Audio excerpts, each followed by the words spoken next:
బాగా జ్ఞాపకం పెట్టుకోండి నేను చెప్పే విషయం. మిగిలిన రోజులలో అయితే తప్పకుండా కొబ్బరికాయ కొట్టడం మంచిది. విఘ్నేశ్వర చతుర్థి నాడైతే కొబ్బరికాయ కొట్టడంతో పాటు దోసపండు నైవేద్యం పెట్టాలి. దోసపండు నైవేద్యం పెట్టకుండా విఘ్నేశ్వర చవితి వ్రతకల్పం చేయకూడదు. ఉండ్రాళ్ళు, కుడుములు అవి సరే, దానితో పాటు తప్పకుండా దోసపండు నైవేద్యం పెట్టి దోసపండు ముక్క ప్రసాదంగా అందరూ తీసుకోవాలి. అది విఘ్నేశ్వర వ్రతకల్పంలో అత్యంత ప్రధానం. ఎందువల్ల అంటారేమో, ఆయన గజముఖంతో ఉంటాడు. గజముఖంతో ఉన్న కారణం చేత ఉపాధి రీత్యా ఏనుగు లక్షణంగా దోసపండు మహాప్రీతిపాత్రంగా స్వీకరిస్తాడు. అందుకే దోసపండు తప్పకుండా నైవేద్యం పెట్టాలి. రెండు, దోసపండుకు ఒక ప్రసిద్ధి ఉంది. ఎప్పుడైనా సరే ఆయన బ్రహ్మజ్ఞానాన్ని పొందాడు, మోక్షం పొందాలి అని కోరిక ఉంటే దేనితో పోలిక చెప్తారంటే ఒక్క దోసపండుతోటి చెప్తారు. ఇంకా దేనితోటి పోలిక చెప్పరు. అందుకే ఓం త్రయంబకం యజామహే సుగంధిం పుష్టివర్ధనం ఉర్వారుకమివ బంధనాన్ మృత్యోర్ముక్షీయమమృతాత్ అని మృత్యుంజయ మహామంత్రం. అందులో దోసపండు తీగ నుంచి విడిపోయినట్లు నా దేహము నుండి జీవుడు విడిపోవుగాక అని అడుగుతారు. మిగిలిన ఏదైనా కూడా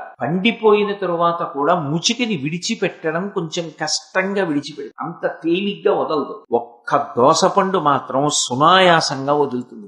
ముచిక నుంచి దోసపండు ఎలా వదిలిపెడుతుందో నేను శరీరము వేరుగా చూసి బ్రహ్మజ్ఞానంతో అలా విడివడెదనుగాక అని అడగడానికి, ఆ మోక్షస్థితిని కోరుకోవడానికి దోసపండునే ప్రధానంగా మనం ఉపమానంగా పోలిగ్గా చెప్తాం.